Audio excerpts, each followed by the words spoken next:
Hello mga stories. Ito sa ating content, no? Kung napanood nyo, ito yung tungkol ito kay Liza Soberano. Kung naalala nyo meron kasi siyang video. Ito yung yung sa YouTube, sa YouTube channel, yung Can I Come In? Tapos ang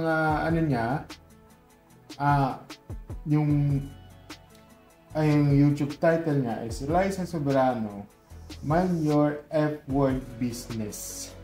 Okay? Or Mind Your F Business. Ngayon, ito, kung hindi nyo napanood itong, yung video na to, itong video na to, tungkol ito kay Liza Soberano. Panoorin nyo to, then balik kayo dito. Okay? So, hintayin ko na lang kayo mga story. Kaya bago tayo mag-umpisa, mag-proceed sa itong video nito kay Liza, maging tayo, alamin natin yung ano yung Can I Come In na to. Ito yung Can I Come In, ito yung galing sa pag-aari ni Sara Baba. Sabi dito nalagay dito sa description na Can I Come In made in a partnership with We Present by We Transfer. As a first of this kind in immersive art series where vulnerability meets high cinema. This is a podcast cinema documentary hybrid created, directed and hosted by Sara Baba. Every guest is invited into a deeply personalized set to release a story they were never told before. Each episode is unscripted and captures the emotional essence of a living experience visually, viscerally, and unapologetically. So, itong mga to, ito starring Mia Khalifa, Liza Soberano, Banks, Nemesis, Daimit, Cindy, Kimberly, and Sara Baba. So, itong mga to, collected limited editions, prints on June 3. So, tagal na yun. June 3. So, yun yun na-release itong, parang undocumentary na podcast. Kung naalala nyo, parang parang similarity yung kay, si Kim ata, sa TikTok, gano'n. Pero ito yung sa Can I Come In, ito talaga yung undocumented talagang sinisiwalat from the past na yung mga madidilim yung mga nakaraan at isisiwalat dito sa podcast. So, yun lang mga sets. So, sa mga nakapanood na, ito yung mga summarize. Ito yung according to sa galing ito kay Genesis Acuña Olaska. Okay. Ito 12 hours ago as a recording. Sabi niya, shame on Philippine media and all the big social media platforms that turned Liza Soberano's truth into background noise. Ito, hair breakup, headline news. Kung naalala nyo, di ba? Headline na agad. Breakup. Yung real story, walay. Di ba? Ignore. Parang nabaliwala.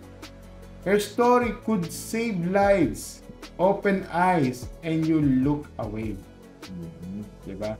Ito, she didn't just grow up in hardship. Nasaan na yun? Di ba? Ito, she endured a childhood no child should ever face. Yan kasi yung parang tutok sila sa love team . Tutok sila sa ganyan. Kaya ito mamaya pa may ako dito, mayroong may opinion ako dito, may may pananaw ako diyan. Okay. Ito 'yon, sabi niya. Ito, shared addicted to crystal meth.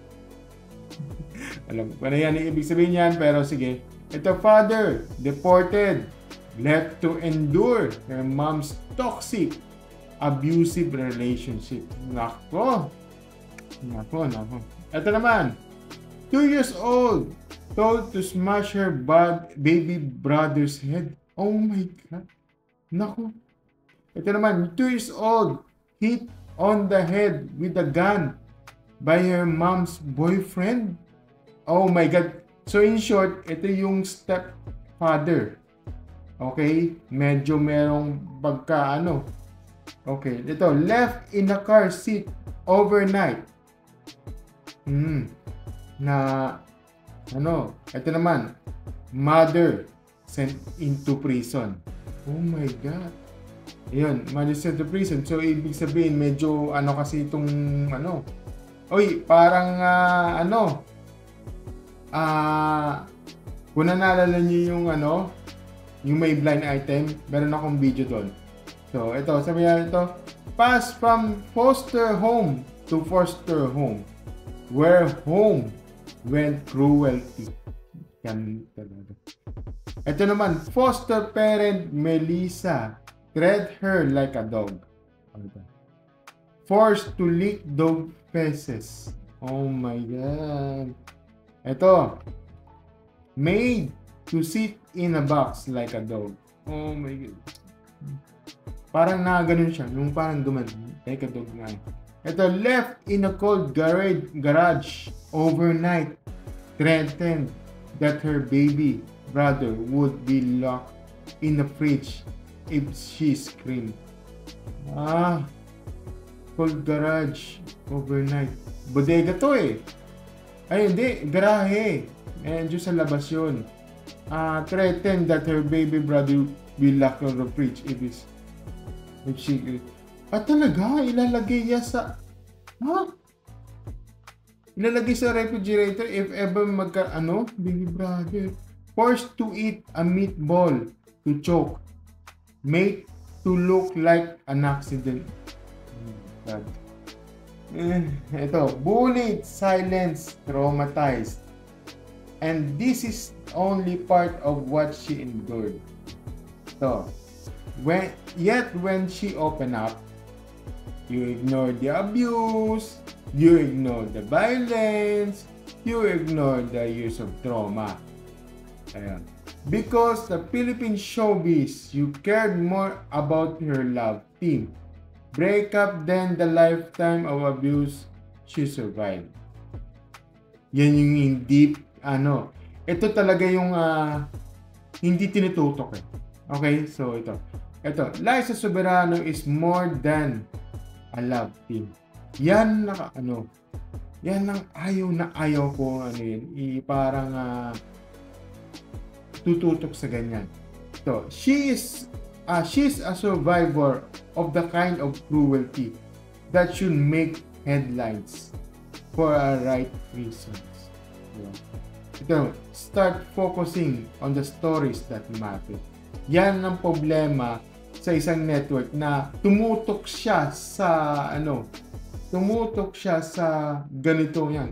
Bakit ginagawa ng network? Siyempre, for that, parang lang yan parang for the content, ba naman para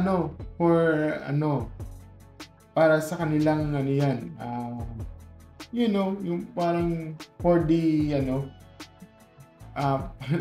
lang yan parang gamitan, pera lang yan, ganun. Diba? Yeah, start for ito yung na Liza Soberano more than a love team, she survivor the kind of cruelty that should make headlines for the right reasons. Diba? Pag sinabing Liza Soberano, anong naiisip natin? Liz Ken. Best Actress. Yan yung pero yun. Ano iniisip natin? Liza Soberano. Ang iniisip natin, si Enrique Hill. Diba? Okay, so, well, ano ba yung policy na yan? Baka sabihin nyo, kasi yan yung, mindset ng, ng mga Pilipino Pag sinabing, na Liza Soberano, anong iniisip natin? Edi si Enrique Hill, o love team, Liz Ken. Yun kasi yung parang, kumbaga sa YouTube tags, Yun yung ng tags niya. Di ba? Ayun. Ito, as a mother of two, I just wish I could reach the 2-year-old Liza and give her the comfort, safety, and love she so desperately deserved. Ito, basahin natin itong mga, mga comment section dito. Ito galing ito kay Joshua, Ito, what's worse, just because she looks beautiful. And of many people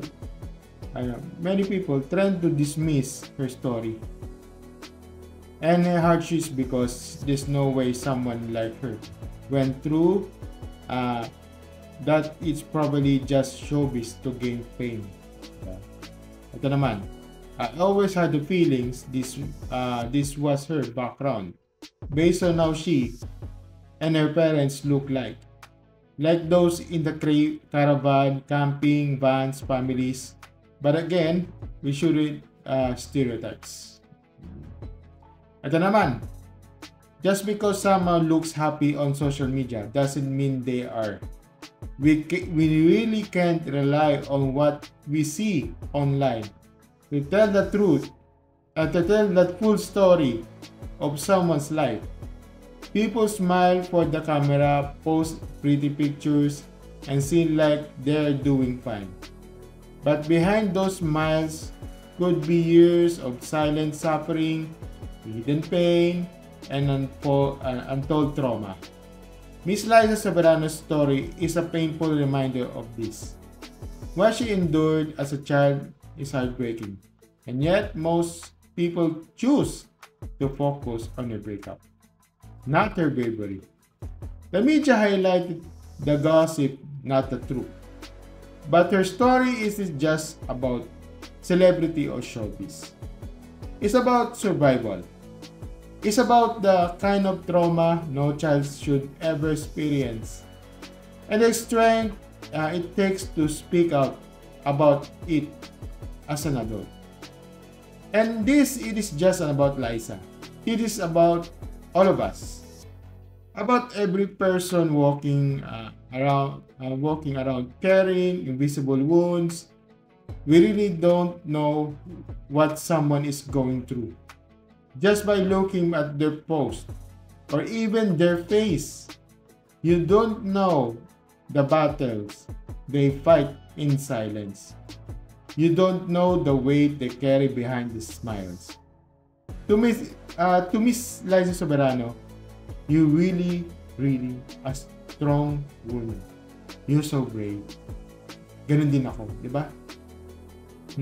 Ito naman, parents who are drug addicts, children being sent to foster home.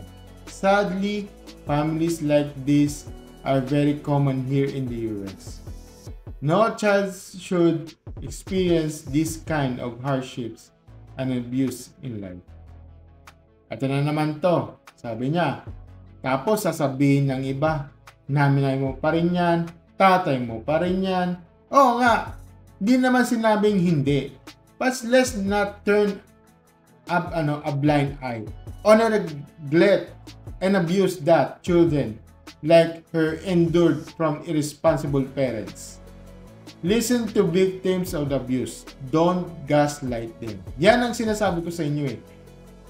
Yun yung nakakainis eh. Yung parang nanay mo pa rin yan, tatay mo pa rin yan. Oo, nandun na nga tayo sa nanay, tatay, oo. Pero yung ikakatrauma ng bata niyan, yan katulad niya, ano yun, hindi mo papakinggan, ganito, di ba? You have to listen that. You have to listen to him or her. Di ba? Kailangan pakinggan mo naman sa kanya. Hindi yung papakinggan kahit sino pa yan ng miyembro ng pamilya. Diba? Yan, nagkakaroon na ng minsan nagpapakatalon pa, minsan nade-depress pa. Diba? Yan nakakalungkot. Ito, sabi niya, and when she done herself, he wants her needs inaaway niyo siya kasi gusto niya ma-addict sa Philippine love team na ayaw mag-grow up. Yun ang, hindi ba? Yun ang point dun, di ba? Yan nakakalungkot. Yan yung yan yung ayaw na ayaw ko. Kahit sinong love teams. Ayoko naman ayoko naman magbanggit ng dyan, ng mga love teams. Basta alam nyo na yon yung mga era ng mga 2010s, 2020s pa. Di ba? Ano naman tayo? Tapos iluluto pa na naman itong bagong love team niya na galing sa bahay ni Kuya. Oh my gosh. Ay no. Oo. Pag inaway, aatake yan sa tweet, aatake sa X, kakancel naman yan. Cancel Mikey Stories. Tangina naman to. Yan ang hirap sa inyo, parang yung mindset nyo. Kasi chemistry, don't underestimate the love people. Gosh. Toxic talaga. Toxic. Kaya ito, sabi niya, ito naman, as a mother of two, I just wish I could reach the 2-year-old Liza and give her a comfort, safety, and love she so desperately deserves. Say, diba? Ito naman, I think it's cultural, natural people, pleasers, iniisip, kahiyan, pride, normalization of abuse, romanticization of struggles, mga ganyan, or maybe just plain apathy. Ito, sabi niya ito, honestly, kung titignan ang story niya, some may think na mayroon doon na gawa-gawa o exaggerated. But I remember she wasn't born in the US, and if ma-observe nyo ang crime stories and storytellers like Ray William, Unseen Epipage, and other content creators, it's so true that cases of drug, physical, emotional abuses like in her story is actually true. Meaning, her story can be or is true, and it's so sad. Some parents in the US are really cruel, and at 2 years old, she expected it all. So, ibig sabihin, this is, lahat naman yan is all true. This is accurate. Diba? Yun na nakita ko. Okay, so, last na lang to. Medyo mahaba ba to.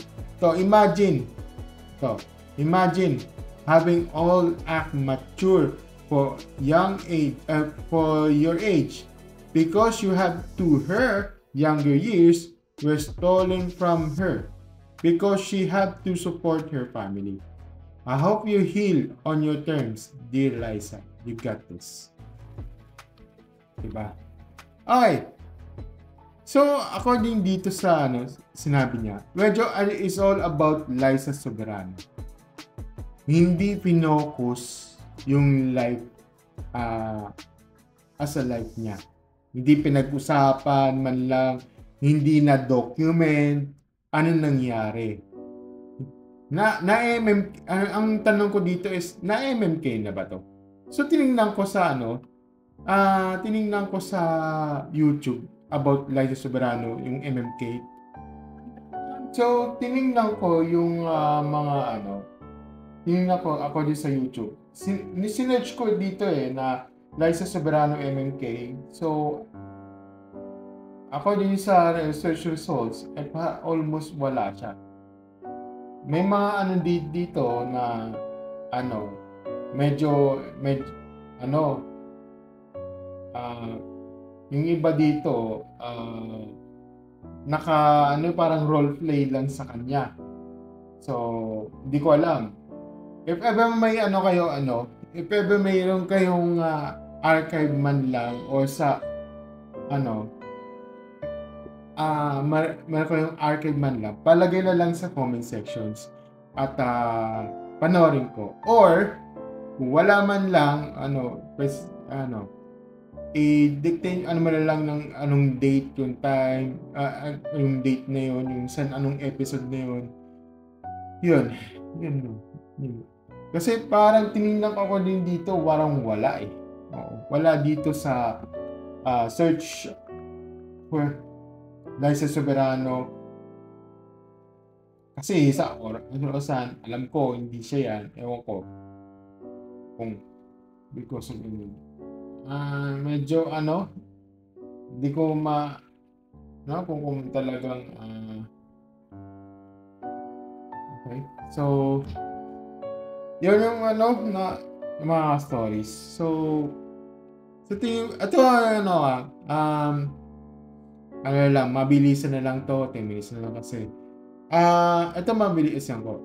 Alam mo, until ngayon, ayan na naman tayo. Nagkakaroon na naman ng love team. Nagkakatoksika na naman tayo. Kaya ayaw ko sa Unang-una, panahon pa ni Vilma.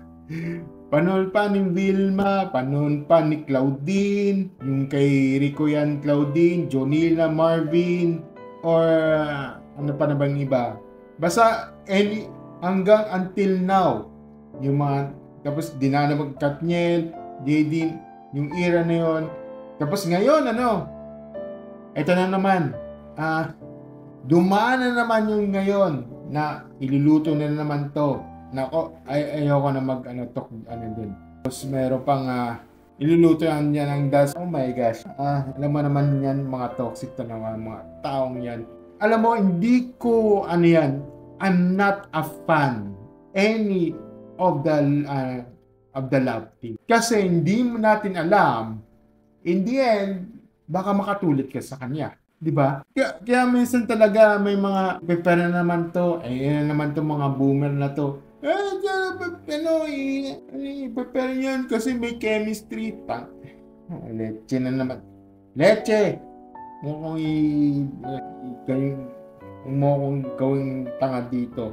Kaya minsan talaga hindi ko maiwasan na na kung nanonood ako ng yung mga movies o series, parang recyclable na 'di ba? Ayan na naman tayo.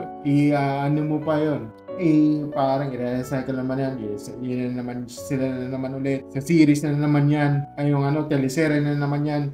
Sila na naman ulit. Sa movie naman, sila na naman ulit. Alam mo, parang nagiging paulit-ulit na lang di ba? Kaya minsan talaga, hindi ko maiwasan na ayoko na manood ng mga ng mga Pinoy movies. Di ba? Ayoko nang paniwala manood ng Pinoy movies. Na lang ako? Nunod na ako ng K-drama. Yun, yung okay pa. Di ba? Yung mga ganyan. Kaya hindi ko alam mo, nagiging brave ito kay Liza na-open up niya at na doon ako kala ko ako lang yung even yan ito. Talagang siya na tumakas siya sa isang cage ng mga full of toxic, full of di ba? Na full of toxic entertainment industry. Ganun kalala yun. Kaya minsan talaga, any kind of love teams, pati nanay. Alam mo, ito yung nanay ko,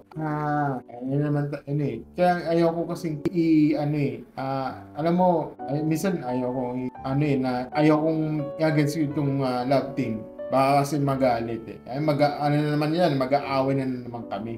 Dahil nga sa lecheng love team na yan. Kasi yun, love team kasi yan. Mahilig siya sa mga love. Kaya naman tayo mag-aaway na naman kami niyan Kaya, buti na lang, ito kay Eli. Dapat, kaya minsan talaga, believe ako sa kanya. Lumipat siya sa, yung kila James Reid. Ano ba yung, yung timeless music ata yun. Parang ganun. Na siya Kaya, minsan talaga, minsan kasi may mga manager na ginagaslight siya. Yung pansin yun. mga ganyang panggagaslight. Gas-gas na sa akin yung mga gaslight. Para manipulate yung mga ibang tao. Para anong sabihin, parang pinapalabas mo. Diba? Yan, nakakalungkot na isipin eh. Kasi pag naglalabas siya tapos tungkol saan, tapos pag pinalagan siya, gagaslight yan. Parang sinabi niya na masamang tao pala to si. Kaya nakakalungkot eh, no? Kaya yun lang masasabi ko. At panoorin mo muna, sa mga hindi pa nakapanood, panoorin nyo muna. Yun lang yung mga stories, wala lang, kung sino man, kung mapapanood nito, Liza, keep on dreaming. Alam ko, may mga talagang toxic talaga itong entertainment industry dito sa Pilipinas, di ba? At madadaan man na rin yan at magiging kahit ikaw lang, kahit independent ka, walang problema yun. So, kung ano na pursue mo yung dreams mo, tuloy mo lang yan. Okay? Pag ever may fan out yung mga toxic yan, you have to keep them away. Diba? At saka, may mga friends naman yun. Pwede lang.